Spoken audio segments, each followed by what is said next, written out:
Just submit the corrected figures, she'd said. That was before the number changed. Linnea Voss adjusted the filter on her console, watching the maintenance protocol queue scroll past in a blur of amber text. 847,000 entries. The number just sat there, calm and enormous, filling the small office with a soft glow that made her heavy benthic plates feel somehow heavier. She had requested this audit 3 months ago, a routine verification of fleet readiness statistics for the upcoming expansion vote. Her supervisor had called it administrative trivia. The kind of assignment you gave to someone who had just received their senior auditor certification and still believed the numbers mattered. She was beginning to think he was wrong. The console chimed. A priority flag had appeared on entry 412,892, and Linnea felt her secondary heart stutter in the way it always did when data stopped behaving predictably. She leaned forward, her shoulder plates clicking against the chair's inadequate padding. The entry should have shown a standard pre-deployment clearance code. Instead, it read, Maintenance Lock Cannot Deploy, Human Engineering Standard Reference. ES 1847. Last updated 200 years ago, the year the Council banished human engineers. Linnea's claw hovered over the dismiss key. She had been 12 years old when the expulsion orders came through, old enough to remember her mother's satisfaction at the economic protectionism measures, young enough not to question what exactly humans had been protecting the economy from. Now, at 34, with 18 years of logistics auditing behind her and a certification so new the seal still smelled of processing chemicals, she found herself staring at a lock code that had not been touched since before she was born. She opened the reference file, the screen filled with 12 names, 12 human names appearing in sequence across a maintenance log that spanned 340 species fleet registries. Vasquez, Chen, Akafer, Petrov, Yamamoto.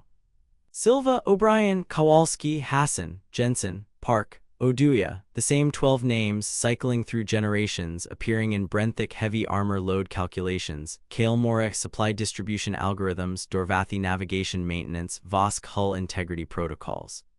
The correlation matrix she had kept secret for 6 months suddenly made sense. They weren't coincidences, they were signatures.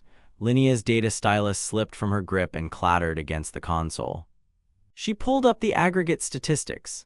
The Council maintained 12,000 active-duty vessels across 847 member species. Of those, 4,780 currently showed maintenance lock status. She checked the calculation twice, then a third time because the Brenthic brain was not designed to process percentages that large without assuming error. 40%. 40% of the Galactic Council's military fleet could not leave port. The locks were spreading in real time, she realized, watching the counter tick upward as she stared. 4,781. 4,782. The algorithms were failing in cascade, each disabled ship triggering diagnostic checks in its support vessels, which were also failing. Linnea reached for her communication unit with a hand that trembled slightly, the tremor visible in the way her plates shifted against each other. She needed to report this.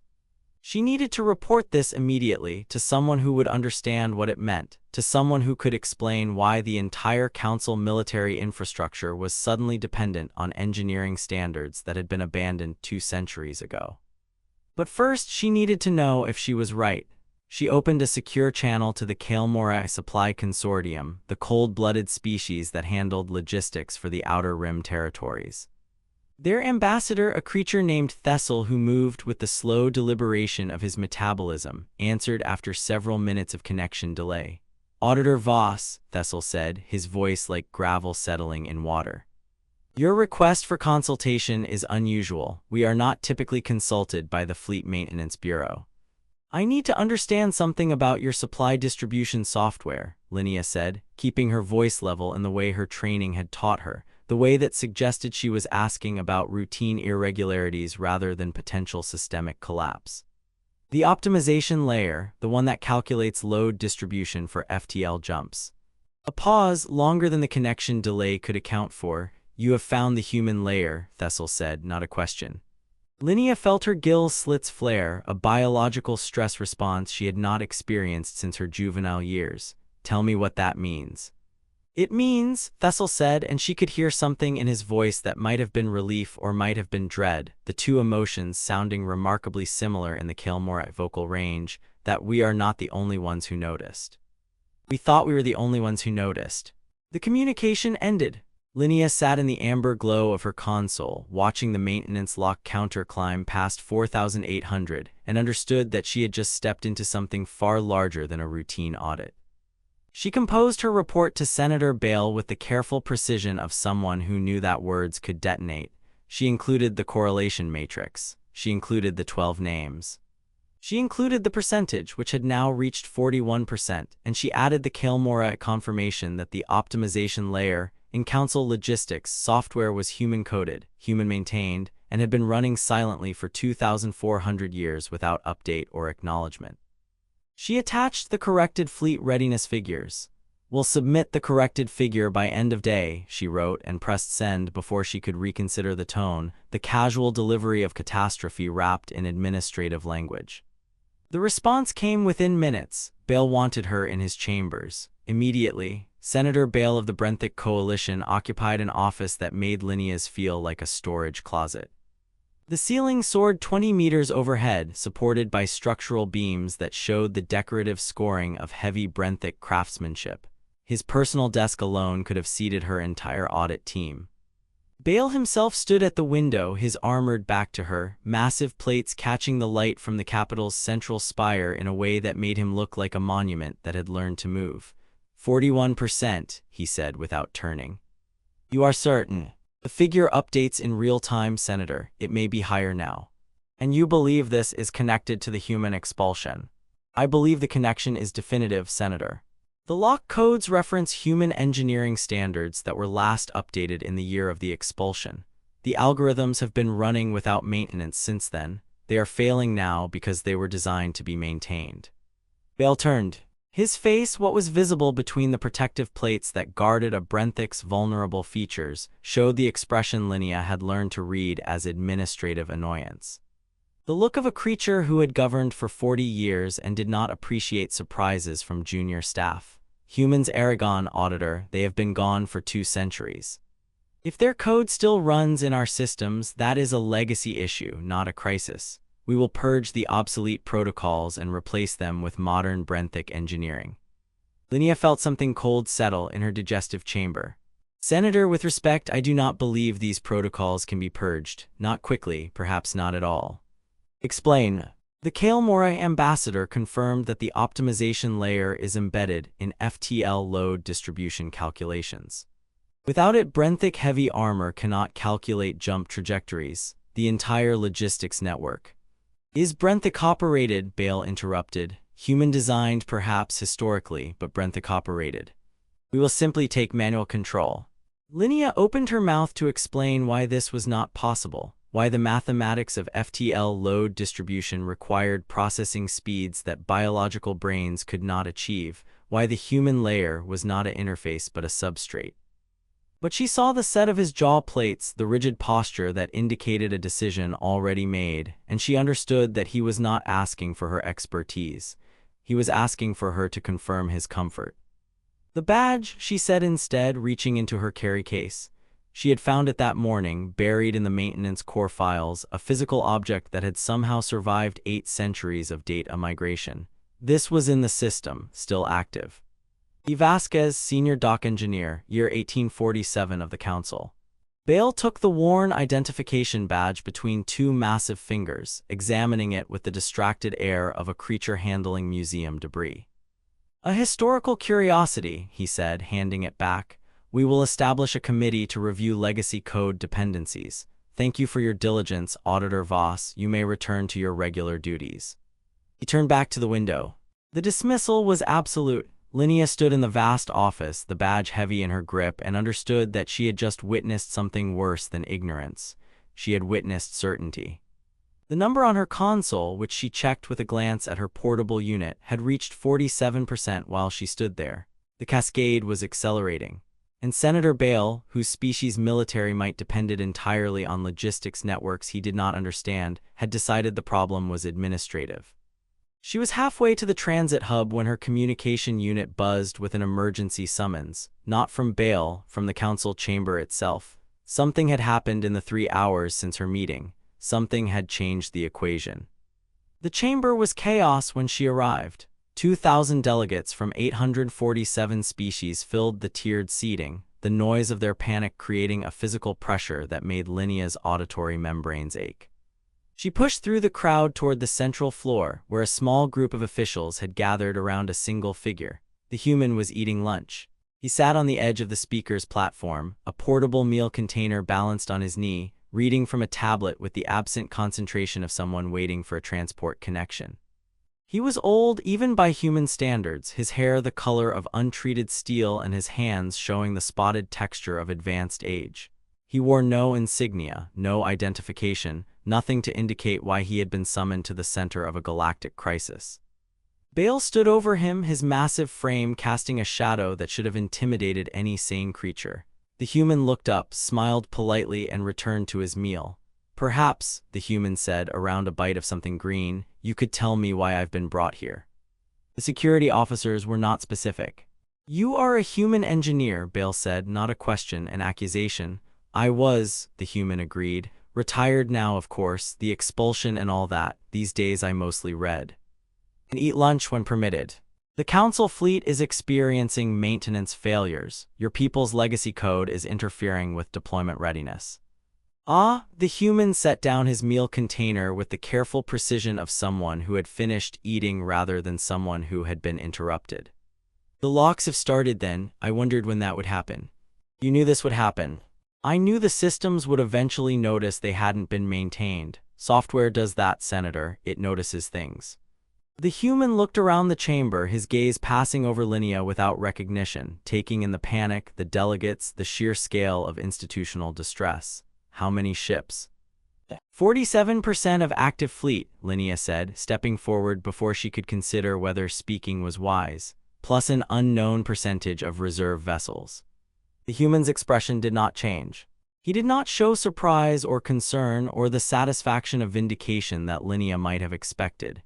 He simply nodded as if she had confirmed a weather prediction. "That's just the active fleet," he said. "The reserve, 73%. Give or take, the reserve maintenance protocols were always more centralized, more dependent on the core architecture." He smiled, the expression reaching his eyes with a warmth that seemed completely disconnected from the catastrophe he was describing. "We'll submit the corrected figure by end of day." Bale's plates rattled, a benthic threat display that the human either did not recognize or chose to ignore. "You will restore functionality immediately." "I cannot restore functionality, Senator. I am retired, expelled, technically. The engineers who maintained those systems left with the rest of us 200 years ago." The human stood, brushing crumbs from his simple tunic. "What you're experiencing isn't a failure, it's a reminder. You didn't just expel our people. You expelled your own capacity to maintain what they built." He looked at Linnea, then really looked at her, and she saw something in his expression that she could not immediately categorize. Not pride, not anger, something closer to patience. "We built them because we lost everyone once," he said. "We swore we'd never lose anyone again, so we built systems that would last, that would protect. That would keep functioning even when the people who made them were gone." He spread his hands, the gesture encompassing the chamber, the fleet, the entire apparatus of Council military power. "You expelled us. You didn't expel our engineers from your infrastructure. They stayed, they just stopped signing their names." Linnea felt the badge in her pocket, the worn edges pressing against her plates, and understood that she was holding proof of something impossible. 800 years of service, 800 years of anonymous maintenance. The human was still talking, explaining the history of the First Fleet docks, the Council's early dependence on human engineering, the gradual erasure of credit that had culminated in the expulsion. But Linnea was watching the delegates, watching their faces shift from panic to something more complicated, watching them realize that their military independence had always been a fiction. The human paused, looking directly at her. "You found the badge," he said. It was not a question. Linnea nodded. "Elena Vasquez," the human said. "She died in a maintenance core accident 800 years ago. Her great-great-granddaughter still maintains the code anonymously through 12 different proxy identities. The Vasquez family has been keeping your fleet operational for 32 generations. They never stopped. They just stopped expecting thanks." He turned back to Bale, whose massive frame had gone still in a way Linnea recognized. the stillness of a creature who had just understood that his armor was not as thick as he had believed. "You want to know the real number?" the human asked. "The real number isn't 47% or 73%. The real number is 100%. 100% of your fleet depends on human-optimized protocols. 100% of your FTL calculations run through algorithms my ancestors wrote. You didn't notice because we designed them to be invisible. We thought that was service." He picked up his meal container, checked it for remaining contents, and seemed satisfied to find it empty. "The question isn't whether you can purge our code," he said. "The question is whether you can survive without it. And the answer, Senator, is that you already know. You've known for 200 years. You just didn't want to look at the rust and understand what it meant." Linnea followed him out of the chamber, past the stunned delegates and the silent security officers, through corridors that suddenly seemed less permanent than they had that morning. The human walked slowly, accommodating his age, and she found herself matching his pace without deciding to. "Where are we going?" she asked. "To show you the docks," he said, "so you can understand what you've been standing on." The primary fleet dock did not look like the center of galactic military power. It looked like a factory that had been growing for 2,000 years, which was exactly what it was. Linnea followed the human retiree. He had introduced himself simply as Mr. Chen, through corridors that narrowed and widened without apparent planning, past machinery that hummed with the particular vibration of systems that had been running so long they had become geology. How do you explain to a senator that his empire floats on code written by someone dead 8 centuries? She had asked herself this question 17 times during the transit from the capital. She still had no answer. What she had instead was the badge in her pocket, pressing against her hip with a weight that seemed to increase with every step deeper into the facility. "They showed me corrosion on the pylons, Mr. Chen said, gesturing toward the massive structural supports that disappeared into shadow overhead. "Council inspectors come through every decade, note the surface oxidation, recommend replacement schedules. They think it means decay." Linnea looked at the pylons. The rust was extensive, orange and brown blooms spreading across metal surfaces that should have been pristine, doesn't it? Mr. Chen smiled, the expression creasing his ancient face in ways that made him look simultaneously older and more alive. "It means we've been here longer than your empire. The rust is just surface. Underneath, iron older than their fleet registry." He ran his hand along a support beam, the gesture intimate and possessive. "Elena Vasquez poured this foundation. Her daughter reinforced it. Her granddaughter added the expansion joints. 800 years of continuous maintenance, and the council sees only corrosion." They emerged onto an observation deck, and Linnea felt her respiratory system stall. The dock went on, ship after ship, hull after hull, every single one bearing the same invisible signature, the same inherited optimization, the same proof that exile had never meant independence, only denial. 12,000 vessels in various states of readiness stretched before her, arranged in geometric patterns that seemed almost organic in their complexity. The scale was impossible, the kind of vista that Brenthic eyes were not evolved to process. She found herself focusing on details instead. A maintenance drone tracking along a hull, a welding spark descending in a slow arc, the particular shade of blue that indicated a living quarters module. 40% of those ships cannot move, Mr. Chen said, not because they're damaged, because the algorithms that calculate their FTL safety margins have detected that no human engineer has verified their maintenance in 200 years. The system is protecting you from yourselves. Can it be fixed? Not by me, I'm retired. He turned to face her, and she saw something in his expression that she had missed in the chamber's chaos. Sadness, not anger, not vindication. Simple, exhausted sadness, but yes, it can be fixed, by the people who never stopped maintaining it, even when you stopped acknowledging they existed. He led her down to the maintenance core, a vertical shaft that descended 20 levels into the dock's foundation. The lift was older than Linnea's great-grandmother, its control panel showing the wear patterns of 10,000 operators. Mr. Chen ran his fingers across the buttons without looking, selecting their destination by memory. "The 12 families," he said as they descended. "You've seen the names in your correlation matrix. What you haven't seen is that they're still here, still working. The Vasquez family maintains propulsion protocols. The Akafer family handles life support integration. My family, the Chens, we built the original logistics algorithms. Every ship that jumps, every cargo that transfers, every life support system that maintains atmosphere in the void, it all runs through code that someone in one of those families touched within the last month. The lift opened onto a chamber that should not have existed.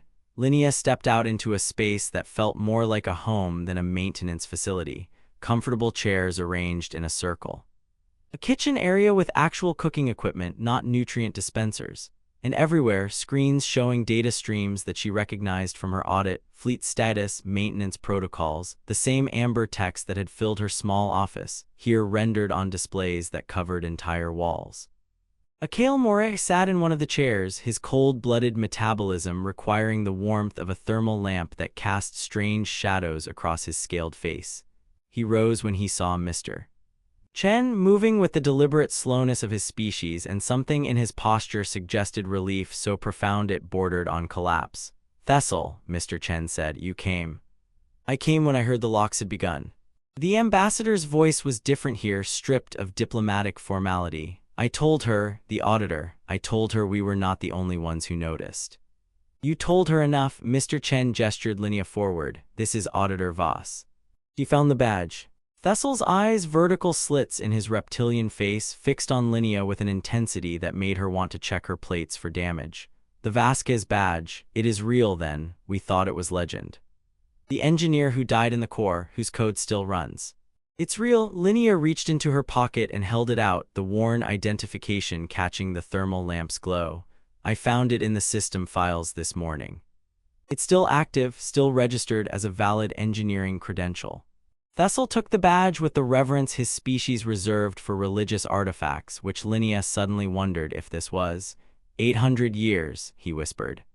"We thought we were the only ones who noticed. For centuries, we have been running human supply algorithms, afraid to speak of it, afraid the Council would discover our dependence. We thought we were alone." "You were never alone, Mr. Chen said. "You were just all afraid of the same thing." Linnea watched the exchange, the badge passing between alien hands, and understood that she was witnessing something that had been hidden for longer than her species had been spacefaring. The Kale Moray, the Brenthic, the Dorvathi, the Vosk, 340 species, all running on human infrastructure, all pretending not to notice because noticing meant acknowledging a debt that had become too large to calculate. The political aftermath arrived before she was ready for it. Senator Bale, apparently shaken from his administrative complacency by the chamber's reaction to Mr. Chen's testimony, had called an emergency session. The vote was simple. Formal sanctions against humanity for systemic interference in Council military operations. The vote counter had stopped at 89, not because of procedural objection.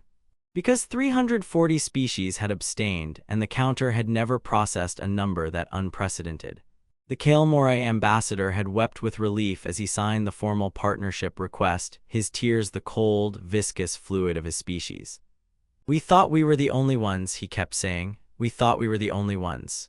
The viral moment when it came was not the vote. It was a recording of Linnea's face, captured by a delegate's personal device at the moment she first saw the maintenance core where Elena Vasquez had died. The badge still active in her hand, the code still running on screens behind her, the proof that 800 years of labor could be invisible and absolute simultaneously. She stood before the full council 3 days later, the badge displayed on the podium before her, and delivered testimony that would be studied in administrative academies for generations. "I came here to audit fleet readiness," she said, her voice steady in a way that surprised her, the way of someone who had passed through chaos and found something solid on the other side. "Instead, I found that your independent military has been running on human maintenance algorithms for 2,400 years. You didn't banish our engineers, you banished your own mobility." She named the 12 families. She read 50 names from the 800-year lineage, human names that sounded strange in her Brenthic vocal range, each one a generation of anonymous service. She described the docks, the rust, the iron underneath. And she ended with the badge, the simple identification credential that had outlasted empires. "We're not looking for fear," she said. "We're not looking for gratitude either. The families who maintained your fleet never asked for thanks. They asked only that the systems keep running, that the ships keep jumping, that no one be lost in the void because of preventable failure. She paused, feeling the weight of 2,000 delegates watching her, feeling the weight of history that she had only recently learned to see. They looked at our rust and forgot what it means, that we have been iron longer than they have been mobile. The chamber was silent when she finished, not the silence of shock which she had learned to recognize, but the silence of comprehension. They understood now. They understood that their expulsion had been a cosmetic gesture, that their independence had been a shared delusion, that the infrastructure of their power had been built by hands they had refused to acknowledge. Mr. Chen was waiting for her in the corridor outside, eating an apple he had produced from somewhere, his ancient face serene. "They'll invite us back," he said, not a question. "Yes." "Not because they want to, because they have to." "Yes." He nodded, chewing thoughtfully. "The Vasquez family will appreciate knowing about the badge. They've wondered what happened to it for 8 centuries. He paused, looking at her with those eyes that seemed to contain more history than biology should allow. "You could have stayed quiet, let Bale bury it." "I found something," Linnea said, the words feeling insufficient for what she meant. "I couldn't unfind it." "No," Mr. Chen agreed. "That's the trouble with maintenance. Once you see what's holding everything together, you can't stop seeing it." He left her there, walking slowly toward the transit hub, and Linnea returned to her small office for the first time in 4 days. The console still glowed amber, but the numbers had changed. The maintenance locks were releasing, one by one, as human engineers, identified now, acknowledged now, paid now, began the work of restoring systems that had been running on borrowed time for 2 centuries. The percentage dropped hourly, 35%, 28%, 19%. She did not watch it reach 0. Instead, she opened her communication unit and dialed a connection she had not used in months. Her mother's face appeared on the screen, heavy plates showing the concern of a parent who had seen her daughter's image broadcast across the galaxy without context. "Linnea, the news services are saying you found something, that you changed something." Linnea looked out her window at the stars, the same stars that human engineers had been navigating for 2,400 years, the same stars that Elena Vasquez had seen from this same dock 8 centuries ago. She thought of rust and iron, of badges that outlasted empires, of 12 names that had kept a galaxy running without ever asking for credit. "I think I found something," she said. The stars did not answer. They simply continued their ancient light, indifferent to who maintained the systems that allowed living eyes to see them, indifferent to the politics of acknowledgement and exile, burning with the steady persistence of things that had been there longer than memory and would remain after it was forgotten. 40 years later, the analyst's grandchild would ask, "What changed the galaxy?" And Linnea, her plates grown heavy with age, her voice slowed by the weight of memory, would smile and say, "A human offered me tea."